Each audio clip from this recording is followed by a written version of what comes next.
Halo semuanya. Akhirnya kita ketemu lagi nih di podcast Monkey Talks ya. Yes. Gimana? Kita sekarang sudah menginjak di bulan September.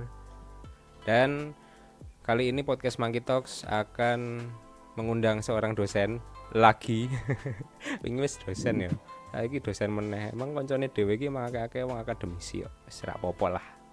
Tapi yang jelas bahasnya nggak akan sama gitu ya. Kali ini kita mau bahas tentang branding dan pariwisata Indonesia. Cia. Kita akan perkenalkan tamu kita yaitu adalah Desi. Halo Desi. Halo Andre, halo Mas Akai. Jadi Halo. Desi ini adalah dosen Matematika. matematika, tapi bahasnya turisme pariwisata. Kira-kira masuk ra ya? Loh, memahami konteksnya ya kenapa enggak? Iya sih. Tapi Desi ini ya dulu kita satu sekolah ya, satu alma mater. Nah, Desi ini melanjutkan ke profesi menjadi bagian dari akademisi. Jadi dosen. Aku kan budak korporat lah. Budak kapitalisme. Iya. Dan aku cukup tertarik dengan gagasan-gagasan Desi mengenai pariwisata Indonesia.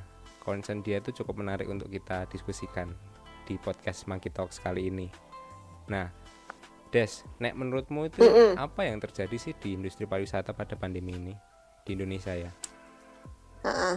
Yang terjadi tidak hanya di Indonesia ya, tapi di seluruh dunia itu pariwisata kan terdampak paling parah. Sebenarnya salah satu sektor yang paling parah lah gitu. Ada kalau di Indonesia ini sudah sampai saat ini ya, sampai April terakhir kemarin itu beritanya itu 1.500 hotel tutup. 1.500, wah kayak tenan. Hotel, iya banyak sekali. Jadi banyak yang banting setir, tentu apalagi tour ya, misalnya kayak punya usaha tour itu juga banting setir. Kemarin aku biasanya dapat tour ke Jepang itu kan informasi ya tanggal sekian murah gitu. Sekarang aku dapat informasi dari mereka itu makanan. Loh, kok ganti dari makanan nih piye? Tapi masih makanan Jepang, cuma ganti. Jadi memang banyak yang beralih profesi ya. Ya itu kan salah satu bagian dari adaptasi ya. Cuma memang ini sesuatu yang kita tidak antisipasi sih dari pariwisata. Cuma salah satu yang menjadi ciri khas mereka yang bisa bertahan itu ya yaitu adaptif ya. Adaptif, terus mereka juga pada saat mereka lagi booming itu mereka diversify. Jadi mereka punya diversifikasi usaha. Nah pada saat terjadi seperti ini mereka tinggal switch. Nah yang susah itu yang nggak punya diversifikasi usaha plus utang. Nah wis kuwi mumet kuwi asli. Jadi nek pamane ketika fasenya adalah fase awal masuk dalam terjun di industri pariwisata tuh yang kayaknya paling berat ya. Betul. Karena kan dia baru aja utangnya baru, misalnya dia bikin properti terus dia pakai finance gitu kan. Nah, itu kan dia baru aja pinjem udah kena gitu kan, jadi nggak balik modal. Ada pengalaman atau cerita-cerita dari teman-teman yang di pariwisata itu sing paling pahit? Nah, yang paling pahit itu misalnya dari destinasi ya. Misalnya ada satu destinasi aku tahu itu lagi booming. Ya destinasi selfie itu ya. Jadi dia lagi booming. Terus itu yang menyelenggarakan satu RT, dia semua itu memang mereka nggak punya kerjaan yang pasti juga sih sebelumnya. Tapi kemudian mereka semacam optimis ya mendapat angin segar dari adanya destinasi baru yang mereka bikin. Nah, terus kena COVID ya, 90% dari mereka semua jadi nggak kerja. 90%. 90% karena tadinya memang mereka juga kerjanya juga tani dan serabutan gitu ya, anak-anak muda nggak jelas itu. Tapi kemudian mereka bisa jadi destinasi kerja di situ, foto-foto gitu kan, terus admin dan seterusnya. Nah, karena pariwisatanya berhenti, padahal dia itu paling banyak tamunya dari Malaysia dan Singapura. Kalau sekali datang ke sana itu at least satu orang itu 250.000. Wah, ngabisin duitnya ya. Ya, mantep banget itu destinasinya. Karena satu spot kan bayar. Satu spot foto kan bayar. Jadi kalau kalikan 10 aja udah 200 ya kan. Padahal belum sama entrance tiketnya dan parkir. belum jajan ya kan, di situ juga ada tempat jajan. Jadi nah itu, ya langsung habis langsung. Tapi sekarang sudah buka lagi karena mereka sudah siap dengan protokol. Cuman ya itu salah satu yang pahit itu. Yang lain itu hotel ya, itu kayak misalnya banyak yang dirumahkan, lalu yang koki-koki mereka jualan di depan hotel, jadi mereka buka kayak dine in gitu di luar, tapi hotelnya tutup. Itu di Jogja itu mirip kayak Pizza Hut ya yang sekarang muncul di sampai pinggir-pinggir di jalan. Iya. Iya ya, aku kaget ya 16.000 berapa ya, aku kaget, wah lumayan nih, murah. Itu fenomenal loh itu, karena bahkan di kalangan marketing gitu ya, marketers itu tuh merasa wah ini saking kerasnya dampak pandemi itu, bahkan brand-brand atau perusahaan besar itu harus turun ke bawah gitu lah. Iya, betul. Itu beberapa startup kan juga sudah gulung tikar ya. Yang misalnya startup pariwisata juga sudah menyatakan diri gulung tikar, atau mereka sudah melay off sekian ratus orang gitu. Diberitakan juga banyak. Nah, tapi salah satu rasionalnya juga karena memang zero income, jadi lebih murah untuk membangkitkan startup itu dari mati daripada dia terus bertahan di masa pandemi. Oh iya. Jadi, kalau menurut aku dia mati sekarang, nanti setelah pandemi dia hidup lagi. Mending gitu daripada ngap-ngapan mempertahankan kondisi existing ya. Ya, betul. Karena mereka prediksi ini pahitnya itu 2021 pertengahan baru kita bisa mobile. Nah, jadi mereka mending mati dulu, mati suri lah istilahnya ya. Mati suri. Kemudian nanti 2021 bangun lagi gitu. Itu lebih murah daripada dia selama ini masih menghidupi karyawan yang mana penghasilannya nol sama sekali. Tidak ada mobilitas kan? Nggak ada mobilitas, nggak ada yang beli tiket, nggak ada yang beli yang order hotel itu kan menurun drastis gitu. Sekarang ada tapi domestik ya, maksudnya sekitar, tapi ya masih beberapa, belum banyak. Karena mungkin persepsi orang terhadap bencananya sudah mulai tidak setakut dulu ya. Jadi kayaknya mereka mulai ada sedikit pergerakan tapi masih di dalam. Tapi kalau pergerakan internasional itu masih mandek, terutama pesawat itu belum jalan. Nah, itu bakalan masih susah juga. Karena itu justru yang men-trigger orang traveling itu kan karena dia bisa terbang. Atau dia bisa travel jarak jauh. Dan kemarin tuh aku dapat berita salah satu sekolah tinggi penerbangan di sini ya, di Curug. Itu memutuskan untuk tidak membuka kelas pilot dulu karena angkatan sebelumnya itu sekitar 600 pilot alumni itu belum keserap. Ya karena industrinya amblas gitu ya, Betul. Penerbangannya berkurang drastis ya, tentu kebutuhan pilot ya amblas juga gitu. Betul. Ini sekarang temenku yang pilot itu masih ada yang kebetulan masih beroperasi, dia tugasnya ngantar barang. Jadi aku nggak tahu tuh barang apa ya, tapi pokoknya kayak dus-dus gitu, jadi tempat duduknya diisi dus. Banyak banget, terus tapi dia masih terbang dengan jadwal yang sama. Mungkin itu dus-dus itu tumpeng sama roti basah karo iki lho, roti murni ya lho, guys. Tenane. Ya mbuh kan kotak-kotak to, dus-dusan to. Oh, aku ora ngerti aku. Ngeterke nggo arisan ngono ki lho, Des. Kan arisan tetep mlaku, Des. Karo nganu besek berkat kae. Oh. Kayane kuwi. Sing penting kan duitnya muter kan. Tadi kan kamu ngomong ya bahwa beberapa orang memprediksi itu bakalan bisa pulih kembali gitu ya di pertengahan 2021. Dan kalau aku melihat dari perkembangan kasus COVID ya di Indonesia aja sampai sekarang kan angkanya masih nongkrong di 1.500 sampai 2.000-an tuh di situ terus tiap hari. Itu masih belum turunnya masih belum lah istilahnya gitu. Kalau dikatakan second wave lagi, first wave belum rampung kan. Kita juga nggak tahu itu apakah nanti kemudian kondisi ini bisa mengubah total lanskap pariwisata kita gitu ya, atau yo ora lah kita nyatane yo ning daerah tertentu yo sih rame ngono kayak pamane puncak wingi kan puncak macet. Ya, domestik akan tetap bertahan. Jadi pariwisata kita itu kalau dilihat misalnya jumlah uang yang dikeluarkan pemerintah tahun 2019 ya, itu sebenarnya kan pemerintah tuh gencar banget pariwisata di luar negeri. Karena kita itu merasa bahwa pariwisata kita itu penghasilan paling besar memang dari turis asing. Nah, jadi domestik itu kayak daerah-daerah atau destinasi domestik itu kadang nggak diperhatikan sama pemerintah. Bandingke bae misalnya ya, destinasi yang ada bulenya, kuwi mesti toiletnya luwih apik timbang destinasi sing isine domestik bener ah. Kuwi sederhana bae.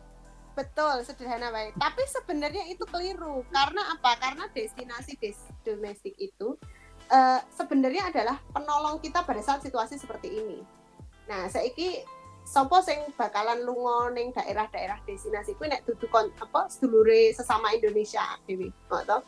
Nah, jadi kuwi sing menurutku kudune iki pemerintah saka awali domestik iki aja ditinggalke banget gitu loh.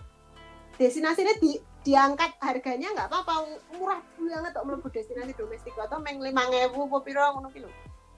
Aku jadi ingat apa yang terjadi di Singapura misalnya, negara yang amat sangat tergantung pendapatannya dari luar. Ya. Karena konsumsi domestik dia kecil banget kan. Ya wonge yo sepiro sih. Wonge sepiro sih ya mung semono wae kan. Mau berharap apa dengan volume orang di situ untuk mengkonsumsi produk domestik gitu kan. Itu mereka sudah menyatakan diri resesi kan kemarin. Betul.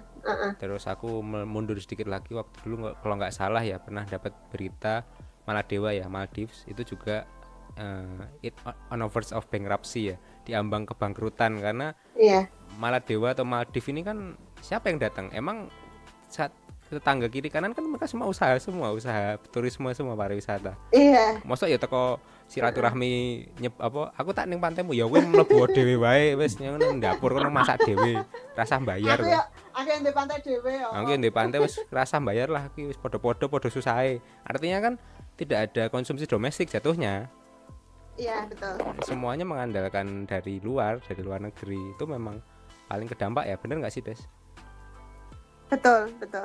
Jadi misalnya kita sebenarnya ya, misalnya kita bisa turn back in time misalnya, mungkin domestik itu sebaiknya destinasi domestik di jogo gitu loh. Nah, menurutku ya harusnya dikasih lebih banyak insentif, dikasih lebih banyak diunggahke regane sithik rapopo tapi fasilitasnya diperbaiki misalnya gitu, kualitasnya di maintain gitu.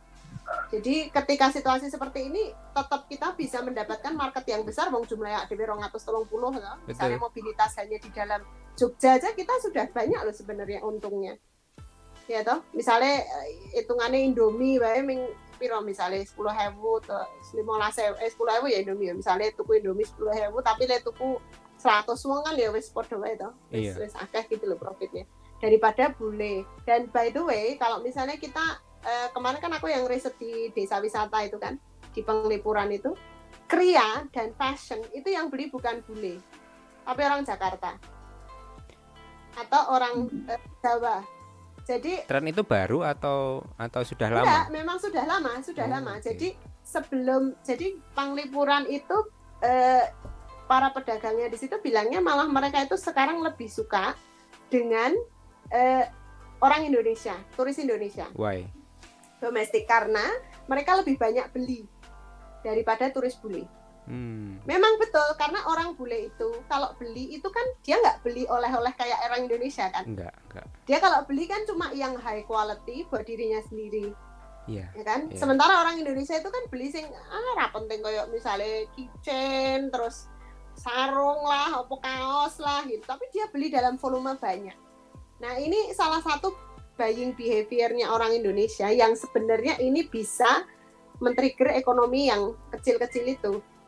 Jadi kalau orang apa namanya orang turis asing ya. Kemarin karena aku risetnya kan mewawancarai dan mengobservasi bagaimana turis asing itu beli terus pokoknya jalan. Jadi aku sama mereka tuh jalan 8 jam sih, dari jam 8 pagi sampai jam 5 sore gitu.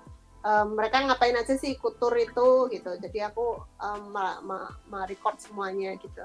Memang buying behavior mereka itu bisa dibilang sangat rendah. Mereka paling kalau jajan itu cuma beli kopi, terus makan siang pun itu sudah satu paket. Iyalah, Ya kan? Des, mereka itu nggak kenal ciki, Des.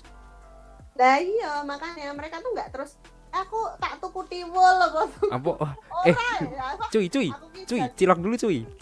nah itu Cilok dulu. orang. Sementara itu ketika aku ke sana terus lihat ibu-ibu sing saka Jawa Blitar ngono apa jenenge blonjoe mbok loro rong plastik ya lho. Kayak Bali nggawa rong plastik saka nggone ibuke sing dodol. Jadi wah, iki memang volume itu sebenarnya lebih domestik, itu sebenarnya adalah penolong kita di masa krisis maupun sebenarnya penolong bagi yang industri-industri kecil kayak gini. Iya ya, betul sebenarnya. juga. Ya. Cuma ya itu enggak di kita tuh ya itu mungkin ya nggak tahu aku kenapa kok yang malah dirawat lebih banyak yang turis asing gitu. Apa yang pengeluaran pemerintah untuk promosi itu malah lebih banyak keluar.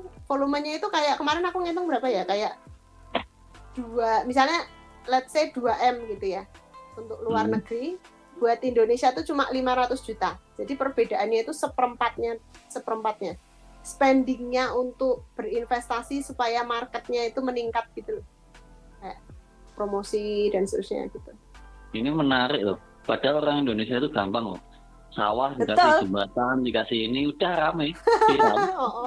Ayo kelingan iki lho, wingi kelingan feeling good like I should gitu lho, sing bekas tambang gitu lho, bayangno tambang. Masalahnya itu yang itu loh, langsung tempat-tempat wisata yang viral itu pasti weekend setelah itu pasti penuh. Ini yang aku pernah ke desa Gamplong di Jogja itu kan Gamplong, ada desa Gamplong. Sing nggone bumi manusia. Kui kan sebenarnya sangat artificial ya aku bilang ya. Karena itu kan cuman kui jane meng kayak triplek setting no real gitu. Jadi bule itu nggak bakal mungkin mau ke situ, nggak bakal mungkin, tak jamin ra bakal. Tapi wong Indonesia menyemut mbok ono 1000 apa piro. Isa. 20.000 lho, larang lho. Isa lho, Des. 20.000 lho. Bule itu bisa ke Gamplong dengan catatan Bumi Manusia itu menang Oscar. Nah, bisa, betul. Tapi itu pun juga tidak menjamin sih. Soalnya mereka pasti nggak otentik banget sih gitu. Ngapain gue di sini cuma foto-foto doang gitu kan. Tapi orang Indonesia tuh kayak 1.000 orang lah mungkin ya. Bayangin 20.000 kali 1.000 orang. Itu kan udah 20 juta satu. Itu Sabtu loh. Kalau Minggu mungkin aku nggak tahu Senin Selasa sampai Jumat ya. Cuman itu waktu itu aku datang Sabtu. Banyak banget, Mbak. Aku meh foto ngantri. Satu spot apa gitu. Nek mau kan awakmu ngomong bahwa idealnya pemerintah juga menaruh perhatian ya di sektor pariwisata domestik. Betul. Dan realitanya kita tuh nggak dapat. Realitanya kan emang pemerintah belum menolehkan mukanya ke pariwisata domestik. Lalu kan yang muncul adalah swadaya masyarakat. Betul, memang itu yang terjadi. Swadaya masyarakat, ya syukur-syukur ada korporasi yang mau mensupport sebagai misalnya langkah CSR mereka, kan itu juga ada toh. Iya, ada.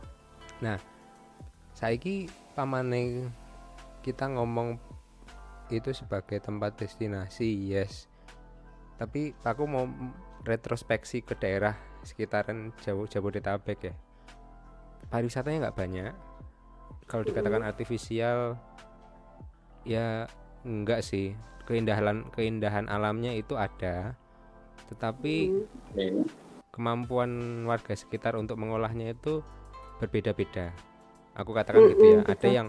Ada yang memang bisa mengolah dengan bagus, mungkin disupport oleh instansi mungkin, tapi ada juga yang as is aja apa adanya, cuma mereka bikinin gubuk gitulah, misalnya gubuk untuk makan lah, gubuk untuk parkir lah, cuma gitu-gitu aja.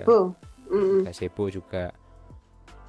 aku menemukan beberapa hal yang unik. Sebagai contoh misalnya di Tangerang itu ada yang namanya tebing koja atau kandang Godzilla kalau orang lokal ngomong gini. Itu bekas galian tambang kapur. Jadi tempat wisata. Aku malah mbiyen tahu motret priwet ning kono. Koncoku sih, aku sing motret.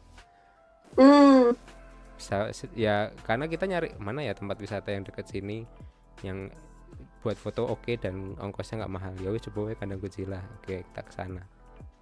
Tapi faktanya adalah itu bekas tambang gitu. Tentu ada hal-hal yang harus diwaspadai gitu loh. Walaupun itu sudah tidak beroperasi, tapi kan kita nggak tahu apakah benar-benar safe to go gitu loh, safe environment apa enggak.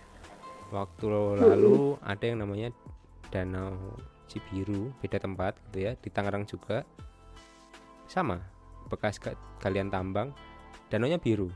Tapi biru ini bukan kayak biru lautnya Samudra Pasifik misalnya gitu ya, nggak biru bening gitu, biru putek. Dan kita juga nggak tahu birunya ini adalah apakah alamiah atau hasil reaksi kimia antara misalnya kapur dengan apa gitu kan, gitu. Dan aku merasa mungkin look instagramable, tapi aku merasa is it safe gitu kan, karena ini semua dikelola oleh swadaya. Bahasanya gini, orang SNI ini ketika tidak menggandeng pariwisata, tidak menggandeng dinas lokal, instansi lokal sebagai co-partner gitu ya, maka siapa yang akan meng-QC, siapa yang akan menjamin itu safe environment? Menurutmu Biades? Nah itu, jadi untuk safety itu memang sebelum pandemi itu memang kurang ya, masih kurang, karena memang harus ada pelatihan kayak gitu kan. Sebenarnya safety itu harus ada awareness, dan orang kadang memang sebuah destinasi itu harus agak terkenal dulu baru kemudian dia sepertinya mendapat perhatian. Jadi kesannya bukan responsif, satunya responsif, reaktif ya. Dinotis dulu, reaktif. Jadi pendekatannya cenderung reaktif gitu. Beberapa destinasi yang sekarang sudah sukses pun ya ceritanya sama. Jadi kalau mereka belum terkenal ya mereka nggak diperhatikan, dalam arti misalnya secara infrastruktur ya, misalnya jalannya mlebu ora iso gitu loh. Nah setelah mereka rada terkenal baru jalannya kemudian ada dibangun dan seterusnya kayak gitu. Nah jadi itu sebenarnya masih menjadi PR. Jadi ingat di mana itu Kulon Progo itu yang tadi tempat foto instagramable itu, yang di atas itu namanya apa ya? Macam-macam. Ada Kali Biru, ada Pule Payung, ada Kulon Progo ding yo. Itu loh yang nanjak di atas tuh yang pemandangannya bukit kan lho, sing wonge kayak ning pinggir tebing foto terus kayak ayunane kan lho. Kali Biru ya. Oh iya, itu kalau Kali Biru ada. Kali Biru ada, Pule Payung ada, semua yang putih. Kalau yang putih Kali Biru, yang ayunannya putih. Jadi waktu itu tuh kan aku kan pengen ke sana, terus takon sih kan, yo kan dia kan naiknya kan ketika aku sudah merantau kan, pas mulai nih Yojo, pengen ning Kali Biru, terus kan takon kan, piye mrono piye, numpake apa? Wah iki nanjak lho Mas, nek numpake Matic ra kuat ngono kae cuk. Nek numpak iki kok abot lho kan. Aku padahal bayangin ketoke Kali Biru iki treknya nggak terlalu ekstrim, tapi kemudian orang banyak memberikan peringatan, lho Mas, nanjak banget lho Mas, gini. Itu salah satu concern dari sisi infrastruktur ya. Ya itu hutan. Jadi nggak ada jalan masuk, atau jalan masuknya itu masih kayak batu. Jadi setelah destinasinya mulai naik, ada pergerakan dari masyarakat, baru kemudian jalannya mau dibangun gitu. Ya memang masih mending itu dibangun ya. Iya sih. Nek ora terus bikinin toilet bagus gitu. Ya kita, tapi memang nek misalnya jadi kita melihat perbandingan, kita mungkin merasa rada mending lah kuwi diperhatikan. Tapi kalau kita pernah ke luar negeri terus lihat perbandingannya bagaimana mereka melakukan manajemen terhadap pariwisata, kui ya kue tadi merasa ora aku iki kleru gitu loh. Jadi Iya, ya iya, angel iya, sih. iya, iya, Maksudnya kita merasa kui tadi kurang gitu loh. iya, iya. Kita merasa itu it's not good enough gitu. Tapi buat kita kalau kita nggak pernah melihat perbandingannya, kita merasa ya it's good enough gitu di sini. Terima kasih telah mendengarkan podcast Monkey Talks. Kalau kalian suka dengan podcast ini, share di Instagram dan ikuti terus podcast Monkey Talks di Spotify, Apple Podcast, dan juga di YouTube. Sampai jumpa di episode berikutnya.